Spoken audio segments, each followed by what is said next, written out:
Exam में अइबे करता है, एकदम आता ना है, अइबे करता है। ओम का ए पगली सुनिए, जाइए मार्केट, पनीर ले लीजिएगा, पनीर मसाला ले लीजिएगा। हेलो मेरे प्यारे बच्चे, आज आप लोग को हम ओम का नियम, परिभाषा एवं सत्यापन पढ़ाने वाले हैं। और एक बात आप लोग जरूर ध्यान दीजिएगा कि इस चैनल का यह पहला वीडियो है। आप लोग इस वीडियो पे बहुत सारा प्यार दीजिएगा, क्योंकि जो है कुछ दिनों में इस चैनल पर हम लाइव क्लास लेने वाले हैं। जब तक आप लोग सब्सक्राइब का कोटा पूरा नहीं कीजिएगा, तब तक इस चैनल पर हम लाइव नहीं आ सकते हैं। तो फटाफट मेरे इस चैनल को सब्सक्राइब कर दीजिएगा। तो चलिए हम क्लास को स्टार्ट करते हैं।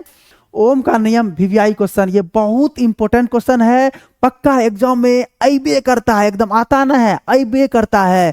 ओम का नियम क्या है पूछ दे तो 2 नंबर में आएगा। ओम का नियम क्या है सत्यापन करें तो 5 नंबर में आएगा। एकदम इस क्वेश्चन को शुरू से अंत तक जरूर देखिएगा, क्योंकि जो है यदि ये क्वेश्चन देख लीजिएगा तो आपके एग्जाम में 5 नंबर बिल्कुल नहीं छूटेगा। तो चलिए स्टार्ट करते हैं। ओम का नियम एवं सत्यापन। ओम आपसे यदि कोई पूछ दे ओम का नियम क्या है, यदि केवल ओम का नियम क्या है पूछ दे तो मात्र 2 नंबर में आएगा। तो केवल आपको यही फर्स्ट पेज ही लिखना है, फर्स्ट पेज जो हम बताएंगे वही लिखना है। तो चलिए, ओम का नियम क्या है। अचर ताप पर किसी चालक से प्रवाहित होने वाले विद्युत धारा चालक के सिरों के बीच के विभवांतर का सीधा समानुपाती होता है, जिसे ओम का हम नियम कहते हैं, जिसे हम ओम का नियम कहते हैं। आप कुछ भी बोल सकते हैं, नियत ताप पर या अचर ताप पर जब किसी चालक तार से विद्युत धारा प्रवाहित की जाती है तो चालक के सिरों के बीच के विभवांतर का सीधा समानुपाती होता है, जिसे हम ओम का नियम कहते हैं।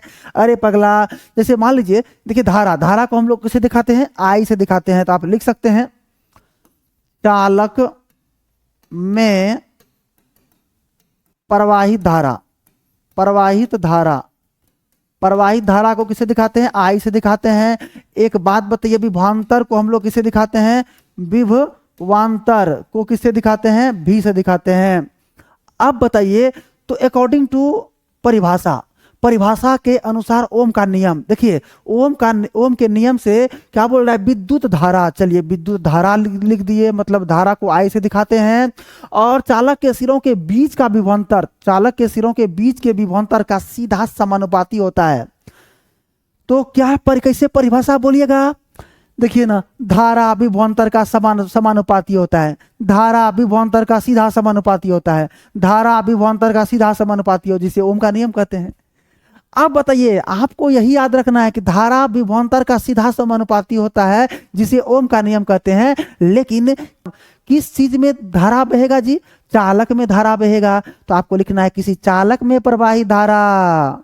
विभवांतर क्या होता है जी, तो चालक के सिरों के बीच का विभवांतर ना। तो आप लोग इसको मिला के बोल दीजिएगा, चालक में प्रवाहित विद्युत धारा चालक के सिरों के बीच के विभवांतर का सीधा समानुपाती होता है। नहीं याद रहे, बाय मिस्टेक कुछ पूरा का पूरा भूल गए, कुछ पता नहीं है, तो चालक में प्रवाहित धारा विभवांतर का सीधा समानुपाती होता है। चालक में प्रवाहित धारा विभवांतर का सीधा समानुपाती होता है, जिसे हम लोग ओम का नियम कहते हैं। अब बताइए, यदि ये समानुपाती हटाएंगे तो बराबर आएगा। और इसके बराबर समानुपाती हटने के बाद यहाँ पे नियतांक क्या आता है जी, अचर राशि क्या आता है, आर आता है। आई का आई, भी बराबर क्या हो जाएगा, आई आर हो जाएगा। इसको आप घेर दीजिएगा, इसको आप क्या कर दीजिएगा, घेर दीजिएगा। यही ओम के नियम से फॉर्मूला आता है, भी बराबर आई आर। यदि 2 नंबर में पूछ दे तो यही आप लोग को बोल देना है। अचर ताप पर जब किसी चालक तार से विद्युत धारा प्रवाहित की जाती है तो चालक के सिरों के बीच के विभवांतर का सीधा समानुपाती होता है, ओम के नियम से भी बराबर आई आर। चलिए नेक्स्ट पेज पे चलते हैं। अब सत्यापन करना है, क्योंकि 5 नंबर में पूछेगा तो हमको सत्यापन करना पड़ेगा। तो सत्यापन करने के लिए क्या कीजिएगा, ओम के नियम को प्रयोग द्वारा प्रमाणित करने के लिए सर्वप्रथम चालक तार लेंगे। यानी आइए मान लीजिए आपको बोलेंगे, सुनिए ना, आज यहाँ पे जो है ना पनीर बनाना है, यहाँ पे कोचिंग में पनीर का पार्टी देना है। तो आप ये किसी स्टूडेंट को भेजेंगे, सुनिए ए पगली सुनिए, जाइए मार्केट, पनीर ले लीजिएगा, पनीर मसाला ले लीजिएगा ना, चावल यदि बनाना हो चावल ले लीजिएगा ना। तो वैसे ही ये प्रयोग करने के लिए क्या क्या जरूरी है, जैसे वहाँ पनीर बनाने के लिए क्या क्या जरूरी सामग्री आ रहा था तो वो मार्केट से मंगवाए, तो वैसे यहाँ पे प्रयोग करने के लिए क्या क्या जरूरत पड़ सकता है। तो ओम के नियम को प्रयोग द्वारा प्रमाणित करने के लिए सर्वप्रथम चालक तार लेंगे। तो चलिए तार ले लेंगे।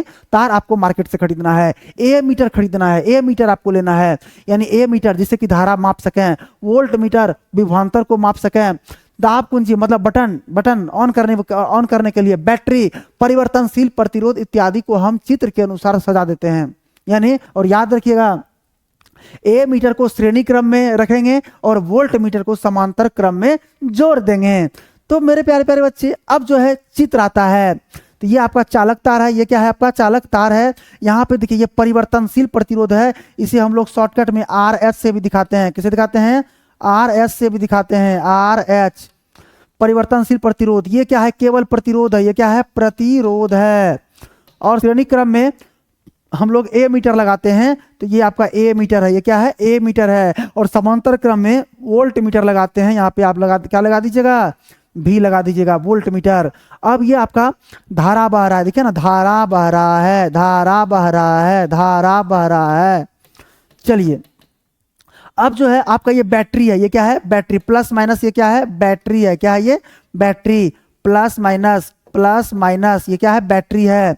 ये आपका दाब कुंजी है। ये क्या है? मतलब बटन जिसको बोलते हैं। ये क्या है? दाब कुंजी है, दाब कुंजी, बंद कुंजी भी लिख सकते हैं, कोई दिक्कत नहीं है। ये आपका फिगर है, फिगर में कुछ भी आपका नहीं है। यानी ओम के नियम को प्रयोग करने के लिए हम लोग चालक तार ले लेंगे। चालक तार, ये आपका चालक तार है। और जो है ये ए मीटर है, श्रेणी क्रम में ए मीटर को लगा देंगे, वोल्ट मीटर समांतर क्रम में वोल्ट मीटर लगा देंगे, दाब कुंजी यहाँ लगा दिए हैं, और परिवर्तनशील प्रतिरोध आपका RH यहाँ पे है।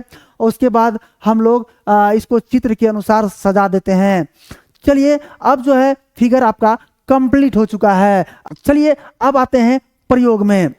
अब दाब कुंजी दबाकर बैटरी से धारा प्रवाहित की जाती है। यानी अब जो है इस फिगर में क्या करेंगे, यहाँ बटन दाबेंगे और तुरंत धारा बहना स्टार्ट, धारा बहना स्टार्ट।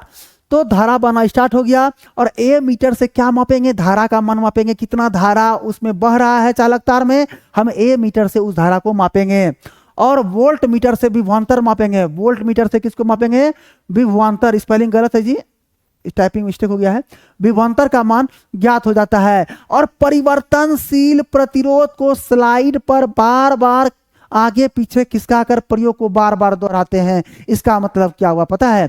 ये परिवर्तनशील प्रतिरोध का क्या काम है कि धारा के मान को बढ़ाना और घटाना। प्रतिरोध बढ़ाएंगे, धारा का मान घट जाएगा, प्रतिरोध घटाएंगे, धारा का मान बढ़ जाएगा। अगर से धारा का मान और वोल्ट मीटर से विभवांतर का मान ज्ञात कर लिया जाता है।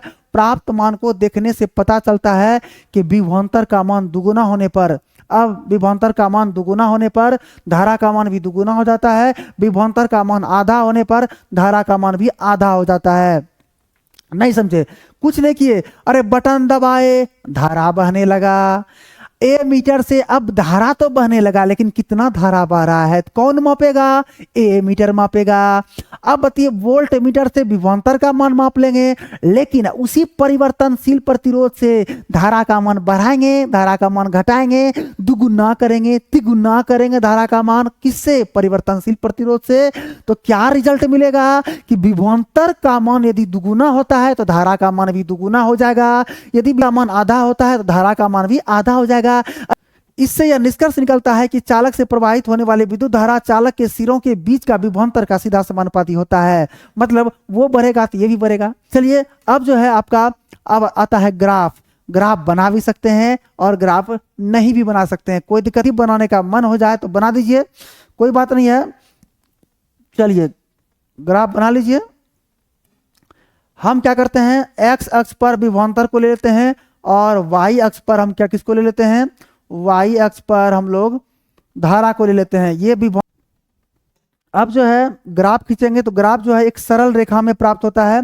ग्राफ जो है एक सरल रेखा में प्राप्त होता है। क्यों प्राप्त होता है? ध्यान दीजिएगा।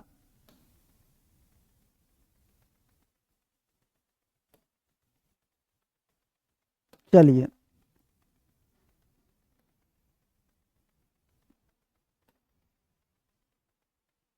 चलिए तो सरल रेखा में प्राप्त होता है। क्यों होता है? ध्यान दीजिएगा। मान लीजिए विभवांतर का मान 1 गुना हुआ तो धारा का मान भी 1 गुना, विभवांतर का मान 2 गुना तो धारा का मान भी 2 गुना, विभवांतर का मान 3 गुना, धारा का मान भी 3 गुना। तो यही चीज आपका हो रहा था किसमें? क्योंकि क्योंकि समानुपाती का मतलब ही होता है ये दुगुना तो वो भी दुगुना, विभवांतर का मान आधा तो धारा का मान भी आधा, तो सरल रेखा में ग्राफ आपका ओम के नियम से प्राप्त होगा। चलिए, तो मेरे प्यारे प्यारे बच्चे, कि आप लोग को यह वीडियो अच्छा लगा होगा तो आप लोग जरूर मेरे वीडियो को लाइक कर दीजिएगा और इस चैनल को जरूर सब्सक्राइब कर दीजिएगा। और इस चैनल का यह वीडियो जो है पहला वीडियो है, आप लोग बहुत सारा प्यार इस वीडियो पर दीजिएगा और अपने दोस्त के पास, फ्रेंड के पास, फ्रेंडा के पास वीडियो को जरूर शेयर कर दीजिएगा। बाय बाय, टाटा, फिर मिलेंगे कल अगले वीडियो में। जय हिंद।